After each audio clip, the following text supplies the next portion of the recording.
What's up, everybody? Tyson Roush. Let's talk Jets. Hope everybody's had an excellent week. It's been a long one as a Jets fan, man, and I am so ready to turn the page on that loss from last week.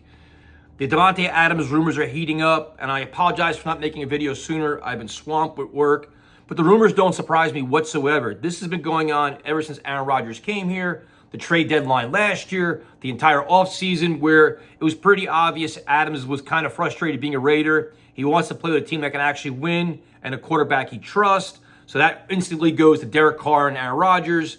And then following the Jets' performance last week, where the offense looked stuck in mud and completely out of sync, the desperation on the Jets side starts to heat up. Because in my opinion, you have to give Aaron Rodgers as many weapons as possible to win this year. Because there's no guarantees for next year. If this is a long, arduous season for Rodgers where he's beat up, just like, you know what? I proved I can come back from my injury. I've accomplished everything I wanted to. I'm not coming back. Then what? So you got to go all chips in, and getting Davante Adams is going to do that. Furthermore, I think at this point, we all know Aaron Rodgers is really pushing for this to happen. And the Jets have expressed interest. There's negotiations between the Jets, the Saints, the Bills, the Steelers, and whoever else. But can you imagine, what's going to be holding you back? At this point, if it's a difference between a second and third round pick to get Davante Adams, I think you kind of have to do it. Because if the Jets get beat out for this, Rodgers is going to be like, what are we doing here? Like, this is a piece I need. You're not going to do what it takes to get him.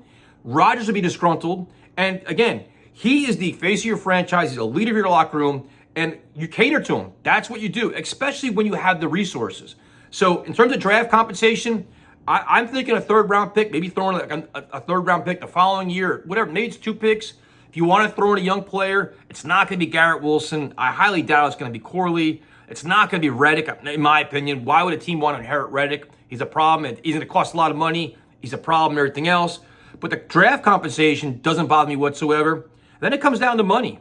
And, and Woody Johnson likes to talk the talk. Well, now it's time to walk the walk and spend the friggin' money. You've raised ticket prices, and overall, you haven't spent a lot of money over the last decade. You want to act big time and like you're the team of New York and you're all about winning, then make the move. Open up your wallet, spend the money, and get Davante Adams in here. I don't care how old he is and his hamstring injury.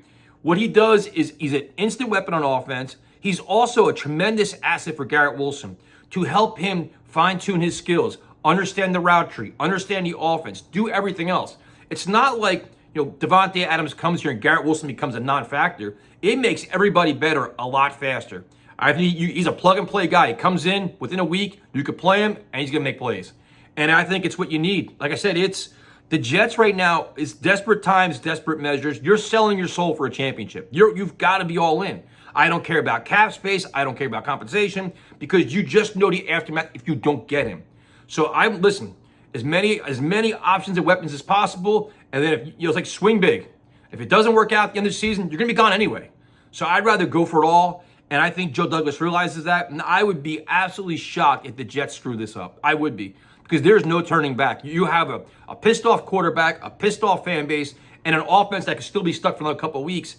And you don't have time to keep losing games or like wallowing in mud while the rest of the NFL is moving on. Every game is important. You want to get wins. You want to try to win the AFC East. You want to try to get a home playoff game, all these things. And you can't losing games due to an inept offense. And again, I thought the offense should be good with what they have, but apparently it's still a work in progress. So Davante Adams gets them over the hump, do it. So we'll see. I had this funny feeling it'll be done by Tuesday, wherever he goes. And don't blow it, Joe Douglas. This is going to be a oof. Better get it done.